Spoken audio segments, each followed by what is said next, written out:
Welcome to the Australian Water School, the home of demand-driven industry-designed training for the global water sector. Welcome everyone to the Australian Water School webinar today. Is rain on grid modelling accurate? Phil Ryan's going to tell us all about it from TUFLOW, along with his colleagues Bill Syme and Chris Huxley. We're so glad to have this webinar today sponsored by TUFLOW, and to note also in the financial review that TUFLOW was in the top 10 most innovative companies. So we're in good company today, and I'm sure that you're going to really enjoy it. Look at that, spread across the globe. Over 1,000 registrants spread right across from Australia through to the US, everywhere in between, Europe, Africa, Southern America as well. Let's get into this. Phil, Bill, Chris, come on screen. Let's see what you look like. Phil Ryan from TUFLOW has had over 15 years experience working on numerical hydraulic modelling tasks. These include floodplain management studies, flood impact assessments, storm tide studies, Monte Carlo analysis, wave modelling, coastal hydrodynamic, advection dispersion modelling. Phil is currently software development lead for TUFLOW Classic, a HPC hydraulic modelling software. Bill Syme is also from TUFLOW, software business lead, managing TUFLOW products and associated services. And Chris Huxley from TUFLOW is the principal engineer for BMT, the developers of TUFLOW. So we're so delighted to have you gentlemen with us. And I thought you were all Queenslanders in the wonderful Australian state of Queensland, but that is not the case today. Chris, you're from Queensland? I'm from Queensland. In Queensland, yeah, in the capital city, Brisbane. And Phil, you're not, I understand. No, I'm actually in northern New South Wales, in Bangalow, which is a town inland of Byron Bay. Make that distinction. You're not a Queenslander. I mean, in Australia, this is very important. Well, I actually do follow Queensland in the state of origin. I did start my career at BMT in Brisbane. I don't know if that's what makes me a Queenslander or not. I think it might be. I think you'd be in on that one. And Bill, you are a Queenslander, but not up there today. Oh, I'm down in Hobart. Hobart, down in the wonderful Tasmania. Tasmania, yeah. So great to have you. Well, right over to you, Phil, in your hands now. Thank you. Well, we'll take it away then. So, yeah, in terms of today, what we wanted to go through is a little bit of background on different catchment simulation approaches and what is direct rainfall. And I guess at this very early stage, I think there's direct rainfall and rain on grid, conflicting terminologies for the same thing, really, what we're talking about today. I had a look in AR&R, which largely the Australian Rainfall and Runoff Guideline, which is our Bible here in Australia, which really adopts the terminology direct rainfall rather than rain on grid. So I'm going to stick with direct rainfall throughout this presentation. But, I do understand that in other parts of the world, probably particularly the US, that rain on grid is more widely used. Just to be clear, we're referring to the same thing. It's just a slightly different terminology. So we'll go into what it is, and then we'll jump into a number of different case studies of quite different catchments and also rainfall events as well. So what we're really talking about here is the options for converting rainfall into runoff. So traditionally, probably a two-stage process has been used. A rainfall runoff model has been used to generate flows, which then go into a hydraulic model for routing those flows. So I guess typically the hydrology or catchment model uses an analytical or empirical approach, and there's some unknowns and approximations, as with all modelling. However, once we get into the hydraulic modelling, we're starting to talk about more a physics-based solution of fluid flow. Not saying that there's not uncertainties, but it's moving into that more hydraulic physical equations. So direct rainfall modelling is really using that hydraulic model to do both of those, the rainfall runoff generation and then also the routing of that flows. And I guess that the key question there is it accurate? And that's hopefully what we're looking to discuss a bit today. So in terms of a background, in terms of those catchment simulation approaches, there are a number of ways of doing that. A lumped approach where you're basically lumping a catchment into the properties of that catchment into a single catchment and applying an equation there to generate flows coming out of that catchment. Going across to the right, we've got a semi-distributed catchment. So we're breaking that catchment down into a number of sub-catchments, generating those rainfall runoffs at the sub-catchment level. And then as we move further to the right, we're looking at a distributed model, which is breaking it down into not into sub-catchments, but into a range of smaller units, which is really the direct rainfall is moving across that way. So in direct rainfall, what we're doing is we're applying a rainfall depth to each of the 2D cell or mesh elements in the model. It's one of the reasons I probably use direct rainfall rather than rain on grid, because it doesn't just apply to grid-based models, it also does apply to mesh-based models as well. So each of those cells or mesh elements gets the rainfall directly applied to it. And the amount of runoff from that cell is therefore dependent on the cell area and the rainfall depth, obviously, but then also the hydraulic parameters, any rainfall or infiltration losses that are being applied, hydraulic roughness, and also the surrounding levels and slope in the surrounding cells. So there's a potential for water to move in more directions as opposed to a traditional hydrology model where you're generally routing that flow in a single predefined direction. With a direct rainfall modelling, you're letting the 2D cells decide where that water should be going at the current time step, which does have some advantages. There's no need for a catchment delineation, which can be a little bit difficult in areas of flat terrain. So you don't have to pre-process that elevation model into a series of sub-catchments. You actually just feed the elevation model into the software. And it also gives us the ability to model cross-catchment flows that can occur in larger events. So the flow paths in smaller events may not be the same as the flow paths in larger events, and a hydraulic model can capture that. And it does give us a simpler modelling process. So we've got one model rather than two models there. And particularly as we're getting into urban drainage, high resolution urban drainage, it's probably giving us a better representation of flow contributions to individual pits or inlet gullies, in that the water's going onto the 2D cells and making its way. You're not having to predefine the catchment area upstream of each individual pit in order to get the right amount of water going into there. Naturally, there are cons to everything. The cons to direct rainfall probably are you do require to have a decent DEM that covers the entire area that you're looking at to apply the direct rainfall to. Typically, that would probably be done for a whole catchment, so you use direct rainfall over your entire catchment area. It is possible, obviously, to mix and match, so you've got a hydrology inflow in certain tributaries and then apply direct rainfall just to a portion of the 2D model. Obviously, we're solving more, and that gives us slower runtimes compared to a lumped or a semi-distributed hydrology model. Industry acceptance of direct rainfall. There is, in different parts, a bit of resistance to direct rainfall modelling. So there's a picture of me all geared up in my flameproof suit talking to a hydrologist about direct rainfall. Yeah, I think there was a fair chunk of no's in that sub-poll question on is it accurate. So yeah, there is a little bit of resistance to it in the industry, and I guess part of that is are those industry standard parameters that we use for calibrating hydraulic models, Manning's ends and things like that, are they applicable at the very shallow depths that are encountered in direct rainfall modelling? And the last one there is a need to filter those shallow depths out. Because you're applying rainfall directly to every cell in your model, all of the cells are therefore wet and flowing. So it's up to you as a modeler to work out what type of cutoff you should be using in terms of where you're mapping what's wet and what's not, what's flooded or what's just that really shallow direct rainfall being applied. I guess that's an introduction of what direct rainfall is and how it compares to the more traditional approaches. So I'll jump straight into a number of case studies. The first one of which is the Throsby Cottage Creek in Newcastle in Australia. And this is actually a study that we at BMT did the flood study for in 2007. We sort of wound it up, and Bill, who's here with me, and I actually worked on that as consulting engineers.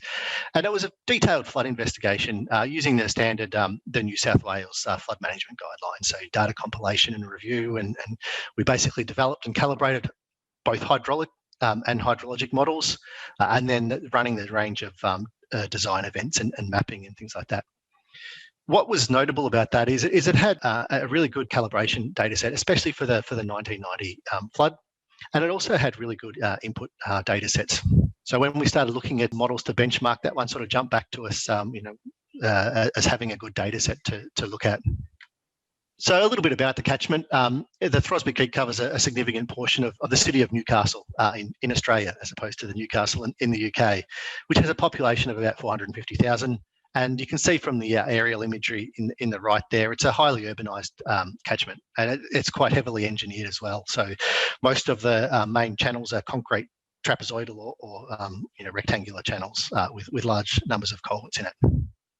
And so as part of that flood study, we calibrated to two events, 1988 and 1990, of which the 1990 was a larger event, which came out at about a 1 in 80 year event.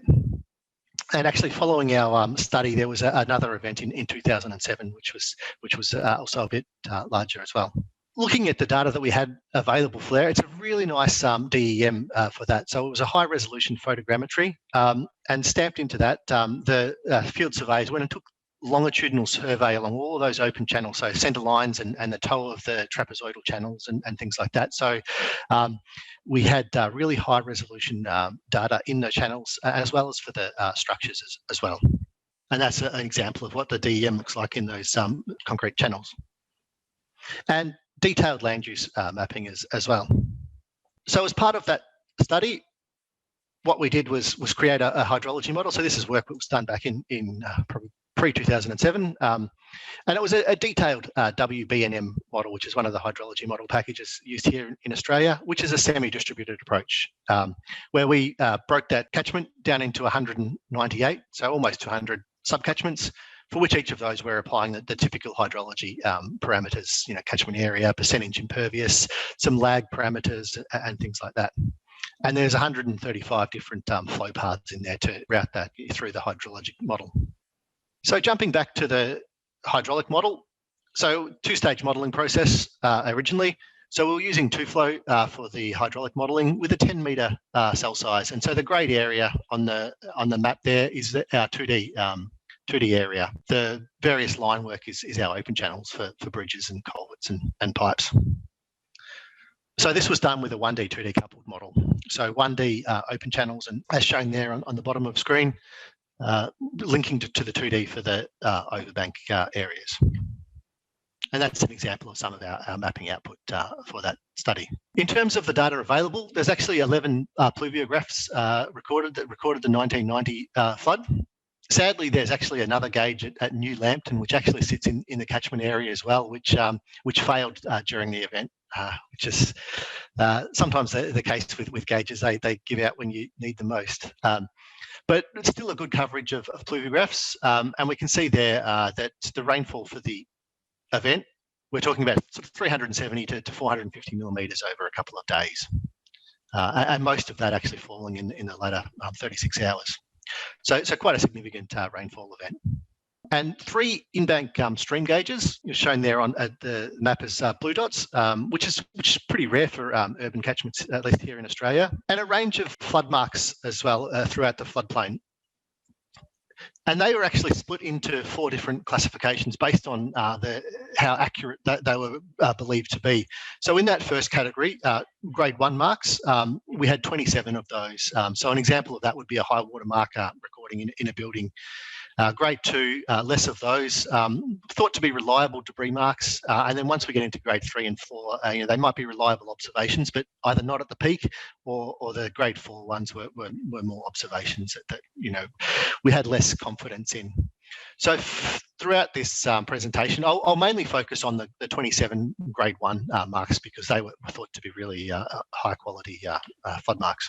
The aim of today is really to compare, is direct rainfall accurate compared to a traditional hydrology approach?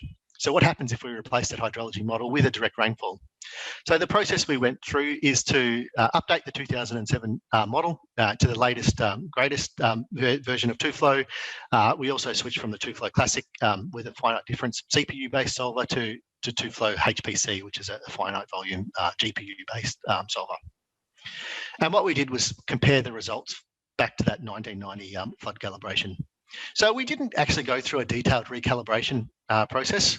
What we did was make sure that we were getting a similar level of accuracy in our calibration.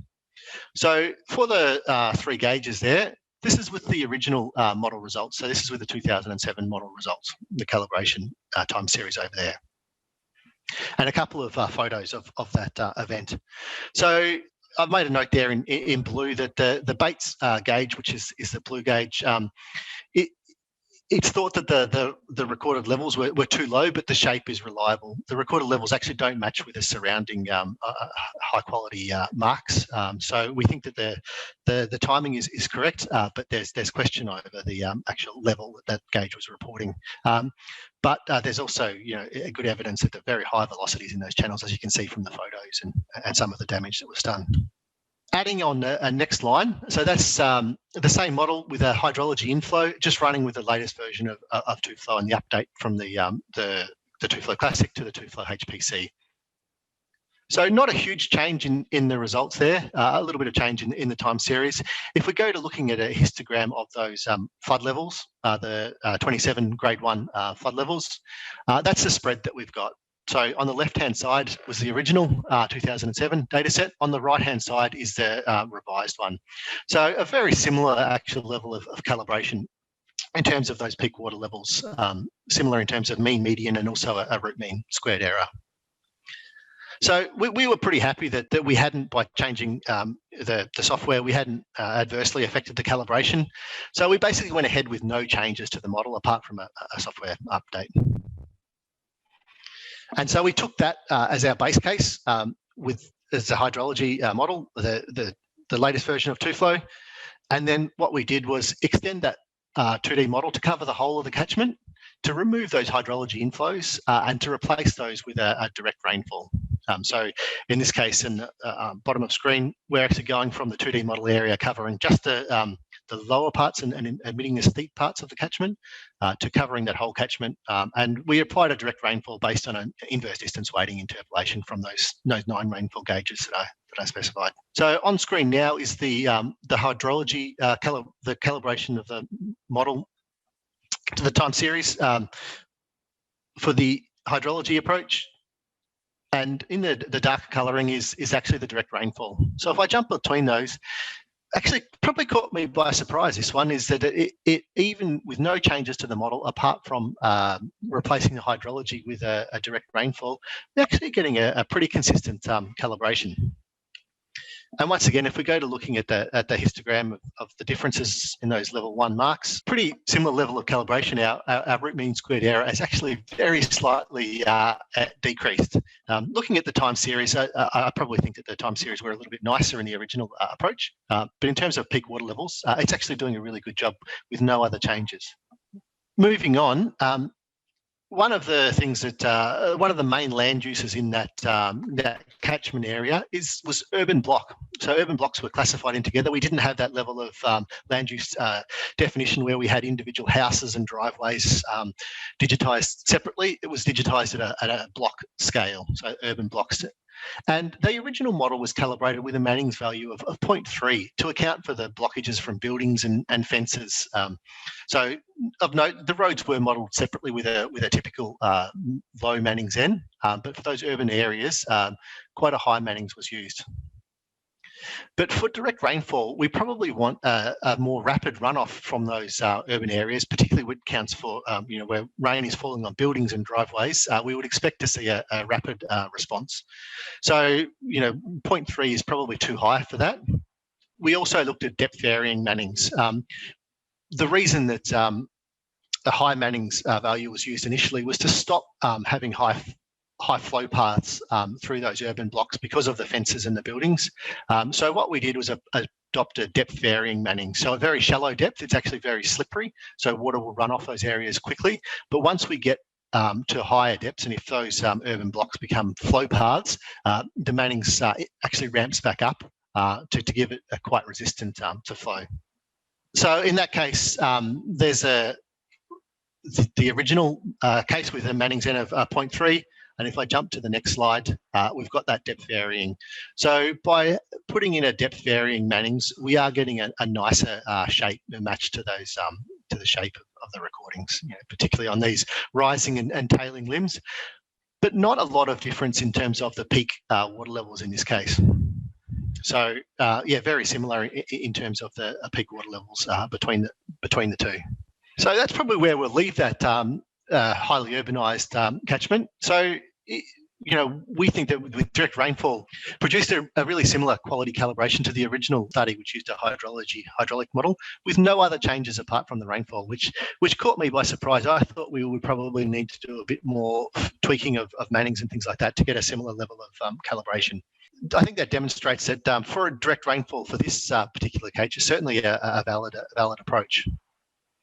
And I think part of the reason that we're getting similar results might have been because of the original hydrology model was quite a high resolution one, broken down into a lot of little sub-catchments, which were then applied to the 2D model. And certainly the use of depth varying for those urban blocks, improved the runoff response, better matched to the timing of those recorded hydrographs, but actually had not much benefit in terms of the peak calibration. So it would appear that a higher Mannings was required to actually to resolve those flow paths through urban blocks. So I'll jump on to a second case study, which is a South Johnson River catchment in Queensland, which I've got a DEM over there on the right. It's a steep mountainous headwaters and a well-developed coastal floodplain spilling out into a very broad floodplain. And there's a line on that, a dotted line on that map, which is a distinction between the elevation data we had for the upper catchment, which was SRTM, the shuttle radar topography data, and also LiDAR and high quality bathymetry in the rivers in the lower area. And once again, we had a pretty good rainfall pluvio coverage. And in terms of validation data, we had gauge data, and then we also had a calibrated hydrology model, which was one from the Bureau of Meteorology here in Australia.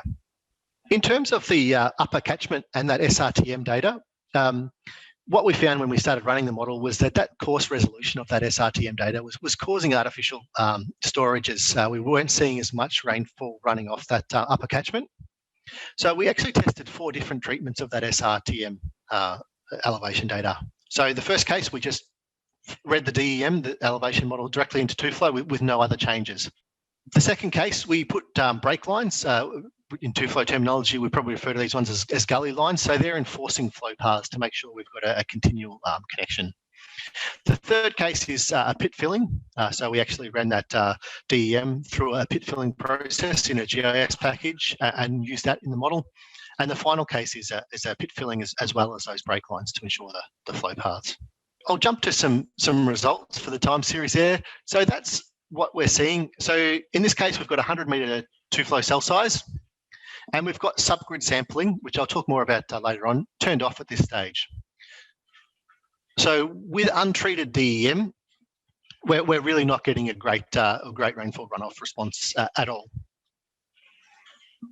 Now adding in the blue line, and we've added in the break lines, it's getting more water down the catchment, but still not really ideal. Thirdly, we're bringing in pit filling, which makes more of a difference. And finally, we've got both the pit filling and the break lines, none of which I would call a good calibration to that data set at all. We ran that with the subgrid sampling functionality, which has been released in the TUFLOW 2020 version. So the traditional approach within TUFLOW is a single elevation per cell and an elevation per cell face. Whereas with the subgrid sampling turned on, it actually is inspecting multiple elevations through the cell and the cell face as well. For the 2021 release of TUFLOW, we've actually allowed a sampling of material or land use across those cell faces as well as depth varying Mannings as well. So depth varying Mannings across that has been for a while, but the 2020 brings a spatial sampling of Mannings across there as well. Still only get a single velocity calculation per cell face, but a better representation of both the elevations and also the underlying land use across there. So jumping to the same results, the red line there is the same as previously. That's the SRTM data, unmodified. But this case, we've got the subgrid sampling turned on. So quite a big difference from the original data sets, which really didn't, or the original subgrid sampling off, which really did not pick up any of those big, those first flow events well at all. Adding in the break lines, the pit filling.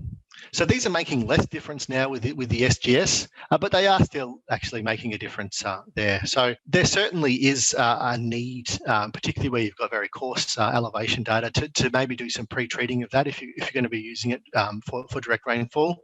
But the subgrid sampling feature in TUFLOW does help that quite a lot, but it's not a magic cure. So we ran a test on cell size convergence. So we ran that with cell sizes from 120 metres down to 30 metres.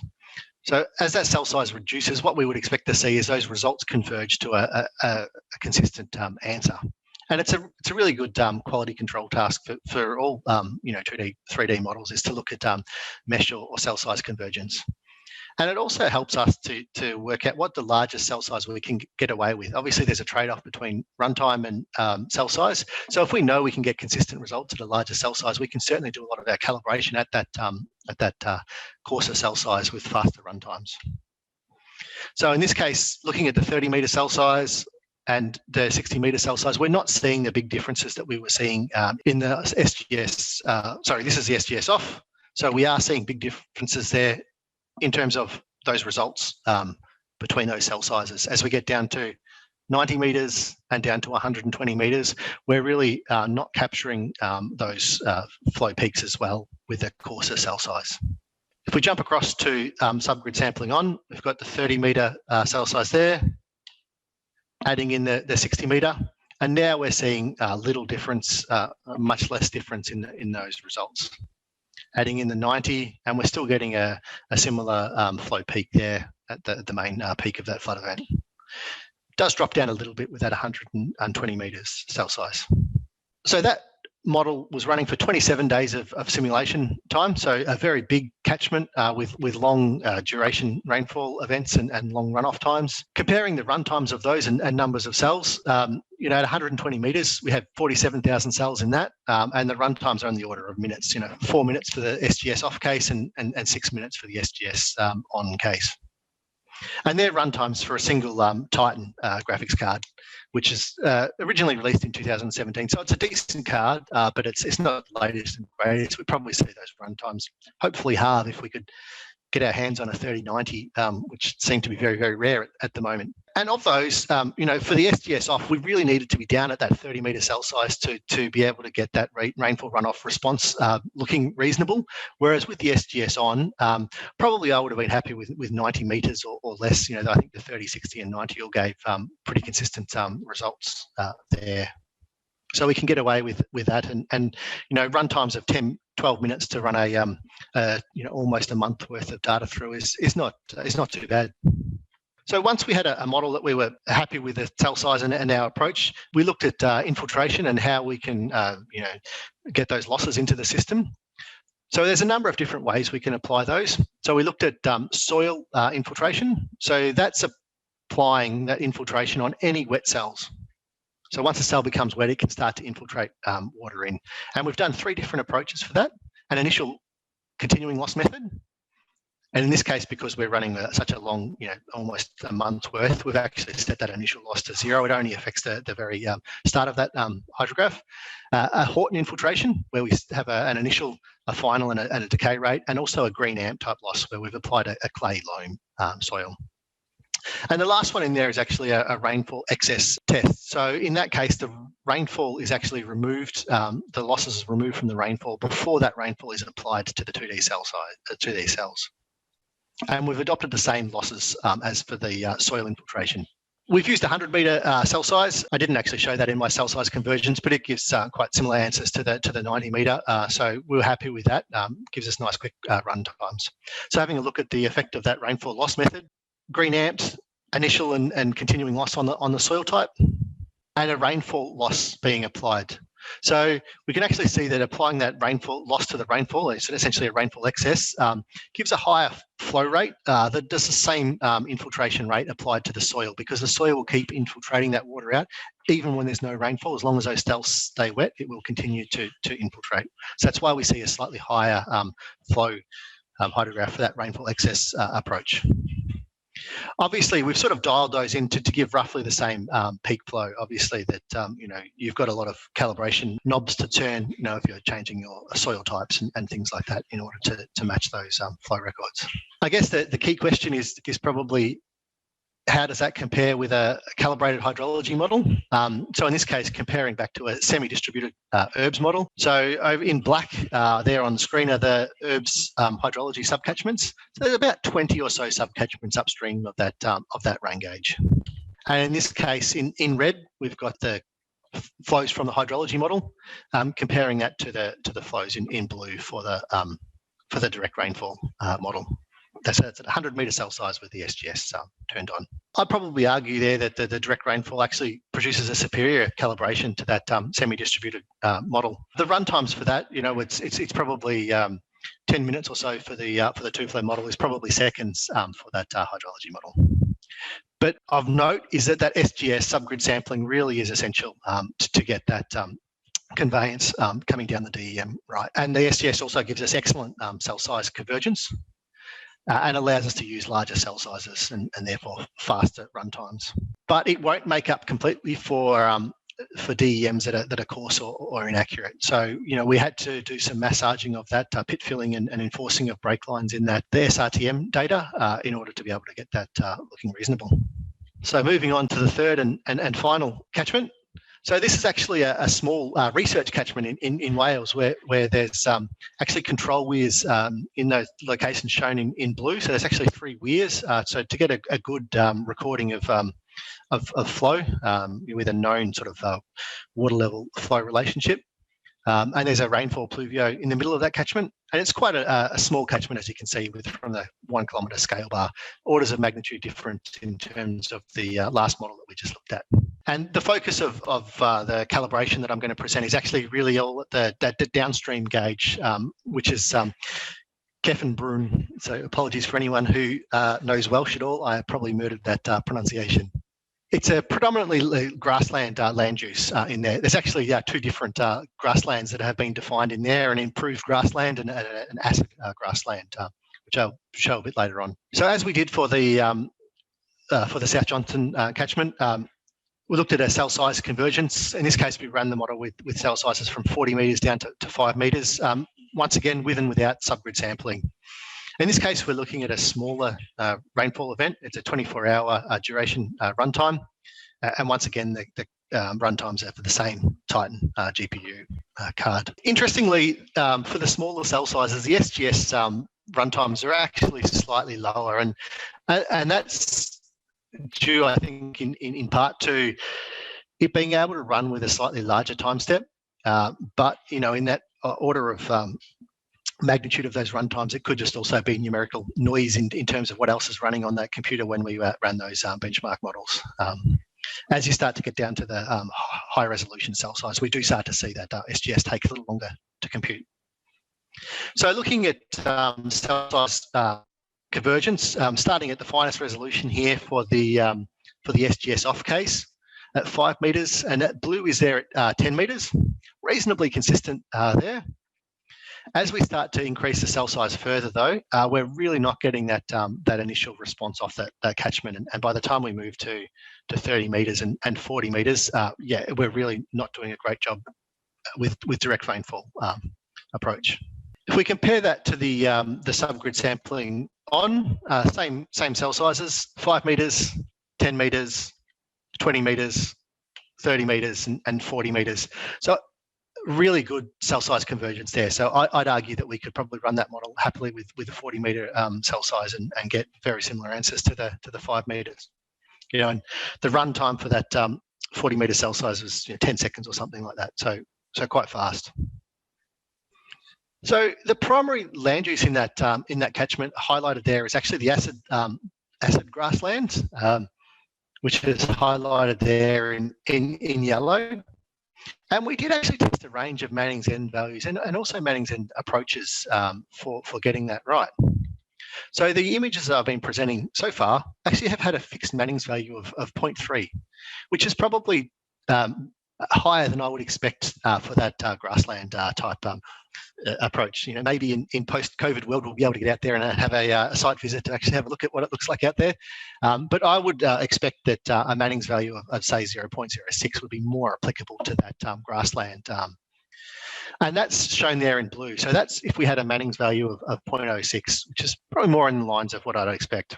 The third case that I've shown there is actually a depth varying Manning's N. So varying that Manning's from 0.06 at higher depths and to 0.03 at lower depths. So having it more roughness, a higher roughness at those very shallow depths, transitioning up to a value of 0.03 at a higher depth. So it sits somewhere in between those. Still, we're not really getting the attenuation quite correct. So that Manning's value of 0.3, it produces the nicest looking timing and attenuation of that hydrographs. But can you really justify a Manning's N of 0.3 for a grassland? I'm not convinced. Or maybe there's some other flow mechanism at work. Going back to our hydrology diagrams, what we're doing is modelling everything essentially as surface runoff at this stage. But for this particular catchment, maybe interflow and groundwater base flow are actually quite important in that hydrograph response. So we tried the same thing with some Interflow. So for the 2021 release of TUFLOW, we've put in some interflow features. So we actually can apply a depth of interflow and a transmissivity coefficient for interflow. So the blue line that's been added there, so red is fixed Mannings of 0.3. The blue there is a Mannings value of fixed Mannings, not varying with depth, of 0.06. But in this case, we've got a subsurface or an interflow being applied. And in this case, with quite a high transmissivity, so it is actually allowing quite a lot of water to move through that interflow zone. If we keep the Mannings the same and look at changing those interflow parameters, we'll start to see that we're slowing that water down.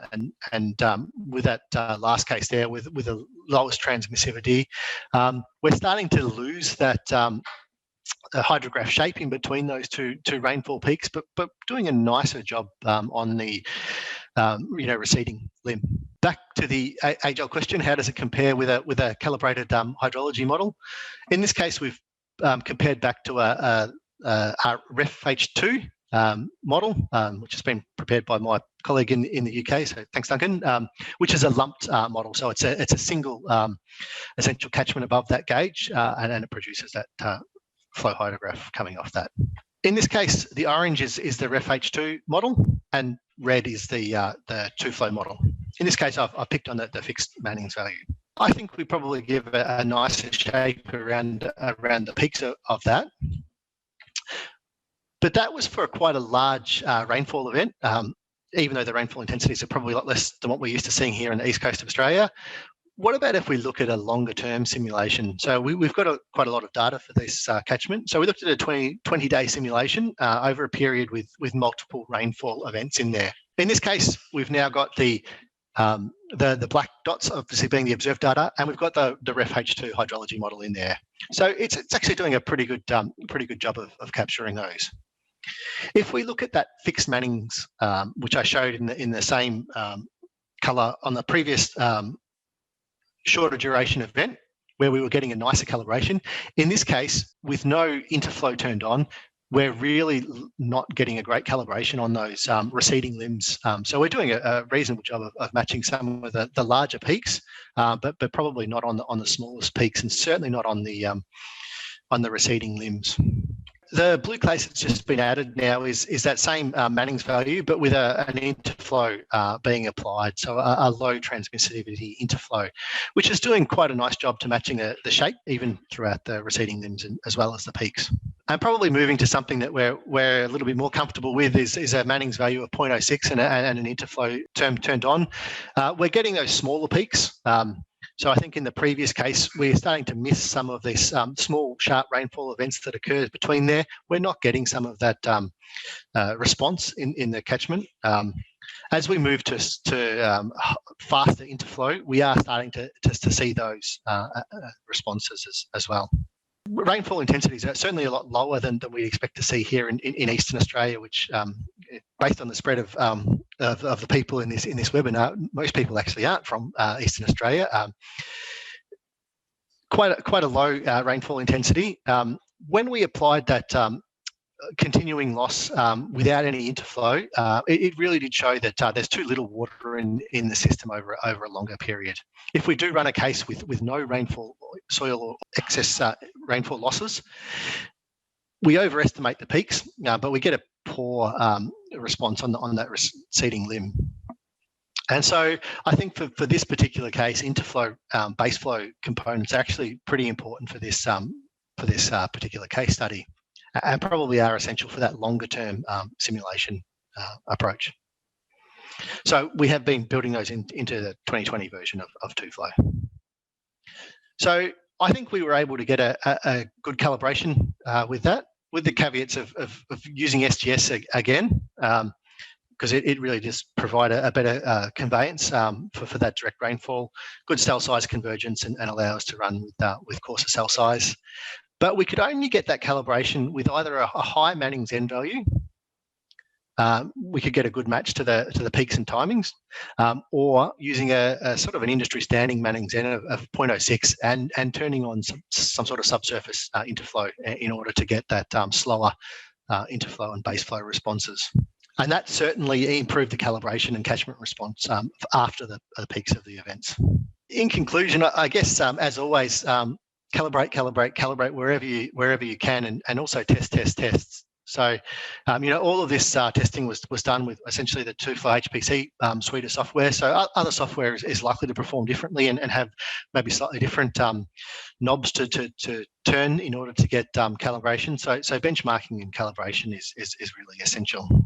And also, test. Look at testing cell size and other loss methods. And I didn't show any of it today because we didn't have time. Rainfall interpolation methods, whether you use a tinning or an inverse distance weighting in getting from your point gauge locations to a spatial rainfall across your catchment. But I think those case studies probably show that you can use direct rainfall with HPC as an alternative to traditional hydrology, provided that probably would say that SGS is pretty key to that, and depth varying mannings certainly has some benefits, particularly for some of those land use types like buildings where you'd expect to see a very rapid response at low depth or when rain is falling on those buildings, but a different response to flow throwing through a building. And infiltration losses is obviously important, particularly in areas of low rainfall intensity. And subsurface or interflow is probably needed for those low rainfall, particularly we've got those pervious catchments and also longer term simulations. That's probably about all I wanted to say. The question and answer. Philip, that's a fantastic feast of information about direct rainfall and modelling. I don't know how many times this has been done in the past, but that covers a lot of ground. The case studies are fantastic, and really appreciate the time and effort that's gone into this. I want to say Bill and Chris have been going flat chat behind the scenes. I don't think they got kind of blissfully unaware of all the questions that have been answered, and that so the questions are still coming in as fast as they're getting answered. Yeah, good try though, Chris. Good, well done, Bill. You did all you could do. Fingers must be going hot.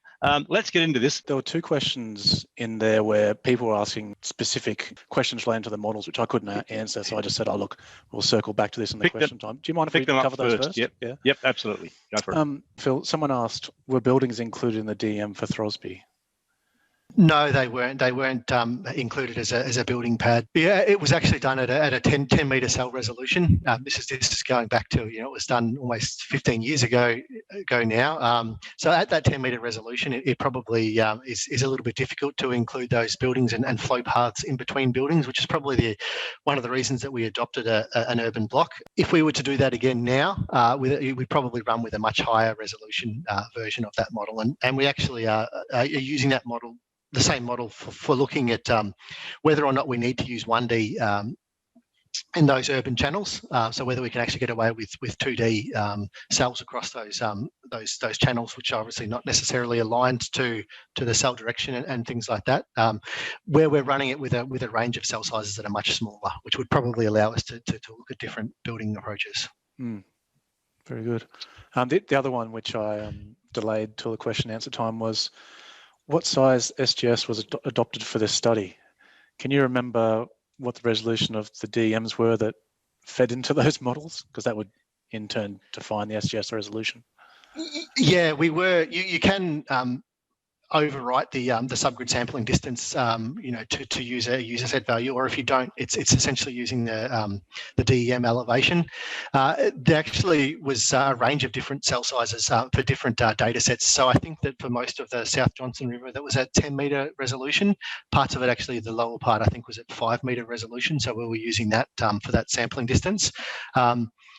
For the Throsby, I believe the DEM elevation, there actually is a really nice tin of that, but I think it was exported at maybe a 2 metre elevation. So I think that's probably what was used as a sampling distance. And for the Welsh test case, there was actually two different cell sizes. There were parts of it that were covered with a 10 metre resolution DEM, but the majority of it actually was at 2 metre resolution. So that's what would have been used as that sampling distance. Yep. Excellent. Good. Okay. Well, let's get cracking. It's obvious that from the 70 plus, probably 80 questions, 70 plus questions anyway, that we've struck a chord here with a lot of people. So, all right, let's get cracking. Do you have any tips in applying direct rainfall to ungauged catchments? I mean, I guess the point that Rob made is probably valid, that calibrating of all models is important. Even if you had a hydrology model where you had that type of catchment, ungauged catchment, you'd probably be looking at sensitivity, testing your parameters, and seeing how your model performs with there. I think the same thing would go for a direct rainfall modelling. If you don't have that data to calibrate, I think it's probably pretty important to get a feel for how sensitive your model is to the various parameters that you're changing in order to calibrate a model. Stephen Yu says, drawing from your test model mentioned earlier, does it imply it is better to adopt rainfall on grid approach in an ungauged catchment than a traditional lumped catchment hydrology approach? Bill, Chris, anything to add there, or do you want me to take that one? I'll go for it, Phil. I think I just typed a little reply. Yeah, I think Bill was actually typing a reply. Yeah, I'll stop typing a reply. That's all right. That's okay. That's what did you say, Bill? Okay. What was the answer? What did you say, Bill? Yeah, what was the answer? What did I say? Where is it? Answered. I said, yeah, look, it is, very much becoming increasingly feasible, but runtimes will always be longer than hydrology models. So the big change is SGS means instead of maybe being forced down to like a 5 metre cell size, you can get consistent hydrographs at maybe 100 metre cell size, which totally changes runtimes by orders and orders of magnitude. So you can now feasibly consider doing this, I believe, to deal with all the hydrographs, all the rainfall events that AONR 2019 require, especially with cloud infrastructure. And yeah, there's lots of really opening up. And I guess the other thing, Bill, there is with the quad tree, you can include coarser cells at the upper catchment, and still get a good hydrologic response off those, and have higher resolution cells in the areas, the lower areas where you want the high resolution hazard mapping and things like that. So that's certainly possible as well. Absolutely, yeah. All right, this next one from Parshin. Should we choose what method to use case by case? One of the pros of direct rainfall comes hand in hand with a con, and that is that omitting hydrology modelling, which then warrants extensively more simulations that cover various durations, which in Australia, each of them comes with 10 temporal patterns. I won't read the whole thing, but should we choose what method to use case by case? Yep. Yes. Over you, Chris. Yes. Yeah, simple answer is yes. Okay, done with that. Ruby Van Dree, have you compared it to other solvers, i.e. finite volume versus finite difference?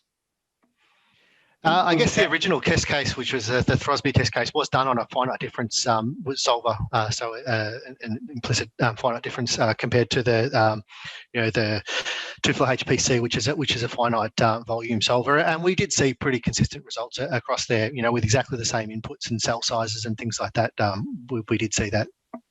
I might add to that as well. Actually, the work that Phil just presented on the Johnson River catchment, I did that modelling. It was probably about 5 years ago. And at that time, I actually originally developed the model in TUFLOW Classic and then also ran in GPU, which so TUFLOW Classic is finite difference, GPU or HPC is finite volume. I ended up just going across to the finite volume solution for the simple fact it was quicker because I could run on a GPU card. But at the end of the day, the results are actually pretty comparable. When will TUFLOW 21 be released, 2021 be available? I'll answer that correctly. We're aiming for August. And there will be a beta. I mean, all this functionality is actually already in there. It's about when we press the stop button, which you'll have a view on. Yeah, that's certainly what we're aiming towards. We've still got a fair bit of testing and things like that to do. Obviously, we want to make sure that it's doing all the right things before we release it. So yeah, that's great. How are you doing? What depth to filter out shallow surface flow? I guess once again, that's probably a case by case one. It probably depends a little bit on the purpose of the modelling. If you're doing direct rainfall modelling of that South Johnson, with very coarse cell sizes, the big rural floodplains, you're probably going to have a different cutoff depth than you would for a high resolution urban model where you're looking at flows down streets and things like that. So yeah, that probably is a little bit of a case by case basis. Sure. Enos asks, what was the time step for the studies, time resolution, and which infiltration method was used? In terms of the time stepping, with the exception of the initial the Throsby original stuff, which was using a fixed time step, the rest of them are all using TUFLOW HPC, which is adaptive time stepping. So it's looking at depths of water and velocities and also a diffusivity term to work out what each time step should be.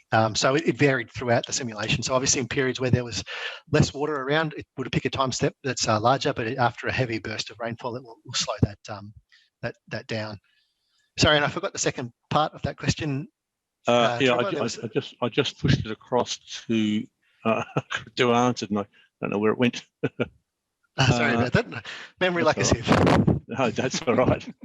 Oh no, I can't find it in the. Which infiltration loss methods were used? That's it. For the South Johnson, we did look at green amped Horton and continuing loss, and also a rainfall excess. But for the other ones, I think for the that Welsh test case, we were using just a simple continuing loss method. And the same for the Throsby, the urban catchment. We're actually using the same loss parameters was originally used in the original hydrology model, which I think was 2 millimeters per hour as well as a continuing loss. But that did actually vary across the different land use types. So, for example, roads would have a high fraction impervious on those. So default 2 millimeter per hour loss, but a fraction impervious being set based on the land use type. Yep. Kundan asks, hi Philip, what was the grid size and model runtime for the Newcastle model? 10 metre model cell size, and it was, I think, about 30 minutes. We did do a lot of cell size testing of that, but I think for that 10 metre model, it's about 30 minutes to run that model with a coupled 1D as well across that catchment area. I can't recall off the top of my head how many 100,000 cells were in there, but it's a reasonable size catchment at 10 metres. Yeah. Ashwin says, I may have confused myself. Could you please elaborate? One, is using a 2D grid synonymous with using direct rainfall? It's not a necessity. Right. You can use direct rainfall with a 2D grid solver, or if you prefer to use a hydrology model, you could pull the flows from that hydrology model to put into the 2-grid solver. So that probably answers number 2. Is it possible to use direct rainfall without using 2D grid? Absolutely. Yep. The answer is yes to that. So there's another module in TUFLOW which allows for you to vary your cell sizes spatially. So it's analogous to a flexible mesh, I guess. And yeah, absolutely, you can use direct rainfall in a mesh. And thirdly, how can you accurately represent catchment flow without using a 2D grid that captures cell by cell flow? I guess that's going back to a hydrology type model where you've got either a lumped or a semi-distributed hydrology model where you break it down into catchments and get your flows out of that hydrologic model to do that. And the resolution that you're able to do that depends on the resolution that you break your hydrologic model down into. The original, the first test case had about 200 sub-catchments in there, so we're getting quite a good breakdown of flows throughout that. Whereas I think for the South Johnson River, even though it was a much larger catchment area, that model was probably broken down into about 30 or so sub-catchments. He goes on to say, while Ashwin is asking this question, while peak flows from hydrologic models may be similar, it surely can't pick up the changes in flow as accurately as a 2D grid when considering smaller time steps. Sometimes yes, sometimes no. When it comes to hydrology modelling, you're lumping your uncertainty more broadly within your sub-catchment parameterization. So sometimes it works out really well. Other times it's a bit more challenging. It doesn't work, but under those situations, often it's indicative of your sub-catchments not being delineated at a fine enough resolution. Fazil has asked, how does the rainfall on a dry model grid treat it? Once you've started to get rainfall on a dry grid, that grid cell will then become wet, to account for that rainfall, because it can't stay dry unless there's So as soon as you start applying rainfall, all of those cells become wet. And I think one of the cons to the direct rainfall method was that you do need to set essentially a mapping depth. What's considered wet for your mapping? You might have 0.2 of a millimetre of rainfall sitting in a cell, but you might not want to show that as actually wet in your mapping. So essentially, applying rainfall to a dry cell will make it wet, but the user sort of has some options there as to how they present that in terms of what's considered wet and dry for mapping, which is probably different to what's considered wet and dry hydraulically.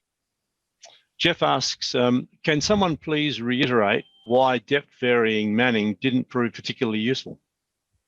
I mean, I think it depended on the case. I think that when we were running that with the depth, the first test case, which was a Throsvik case, it certainly did prove to be quite useful in terms of matching the shape of that. For the second, the third test case, which was the Welsh model, the depth varying mannings probably didn't prove that useful because I don't think it's a surface runoff problem entirely. In that, I think that there's a lot of interflow going on in that model, probably due to the low rainfalls and high soil porosity. That just using Mannings to calibrate, we ended up with a high Mannings value, whether we used a depth varying Mannings or not. We still had to have quite a high Mannings value to calibrate that if we weren't accounting for interflow. Can I just add to that? There's been a few questions along that same line of thinking. When it comes to modelling, it's always important to remember that what we're trying to do is replicate what's happening in reality in a computer. Now, if the dominant forcing of the flood behaviour is that interflow behaviour, then you need to represent it in the model for it to produce an accurate result. Or alternatively, if that's not a dominant parameter, then it doesn't come into play. And every single catchment is unique in that way. And probably what we're more used to in Eastern Australia is high rainfall intensities and probably clayey soils where that subsurface flow for flood behaviour is probably not so important. If you're looking at longer term simulations, that certainly will become important. But for, if you've got 100 millimetres of rainfall in an hour, that slower mechanism is probably not as important for the peak flows. I think we're going to have to make this our last question, everyone. It's been a terrific time. This is from an anonymous attendee. How does the TUFLOW model, 2D model, resolve the transfer of vertical momentum when using the direct rainfall on steep terrains? Would the error resulting from these be insignificant? Any tips and cautions on dealing with them? This sounds like a very good Bill question. Yeah, it's a good question. Typically, unless you've got a cliff face or something like that, the steep terrains that we're dealing with most catchments don't really have this problem. It's not like the problem you have with a spillway from a dam where the vertical acceleration is really important. And none of the 2D or even the 3D layered schemes are really suitable for that. You have to move into CFD world. So the errors from not having that vertical momentum, in my view, would be totally insignificant for nearly all our catchments, except for maybe cliff faces and waterfalls and things like that. Well, I think we're going to have to leave it there. Phil, Chris, Bill, it's been an absolute pleasure listening and watching and seeing the interest. And there's still hundreds and hundreds of people online with us right as we speak. And that's a good indication of just how important this is. It's just great to see people of note in the industry coming on board in these webinars, and wonderful to have you all together with us today again. I want to say thank you to the Australian Water School team as well, Joel Waltman, Jessica Burgess. It's so great having them work these webinars for the water industry. It's just highly useful. So thank you to Joel and Jess and the team there at Water Research Australia who support the Australian Water School. I think that's it for today. Any final closing comments, Philip, Chris, Bill? Trevor, I think the remaining unanswered questions we'll try to answer. I think that's a normal process. That would be fantastic, and we will make that part of send out to attendees if they'd like to see that. The only thing I'd like to say is, thanks everyone for joining in. Wonderful. It's been great to have such a good turnout. And thank you, Phil. Yeah, it's been great. It's been really good. It's very Phil has done this with 3 kids under 5, and there's a couple on his knee most days. How does he? You don't sleep, Philip, with that many people in your household. We're all being absolutely amazed how he's done well, Phil. Done really well. I want to remind you also, you're seeing the screen there, on-demand courses, webinars and live training. Just go onto the website, the Australian Water School website, and you can pick all that up there. It's a fantastic array of water industry webinars, training and courses. So once again, thanks a lot, Phil. Thanks, Chris. Thanks, Bill. Thanks everyone for joining us and making this such a terrific time. I've stopped because I can see the messages coming in from lots of people. Yeah, it's a fantastic presentation. Thanks, everybody. I'm reading the notes. Yeah, thank you. Great to have you guys. Do it again. Yeah, at some point in the absolutely. future. Yeah. All the best to TUFLOW and to your work. Yeah, thanks, Trevor. See you, everybody. See you again, presenters, Philip, Chris, Bill. Bye for now. Thanks for watching.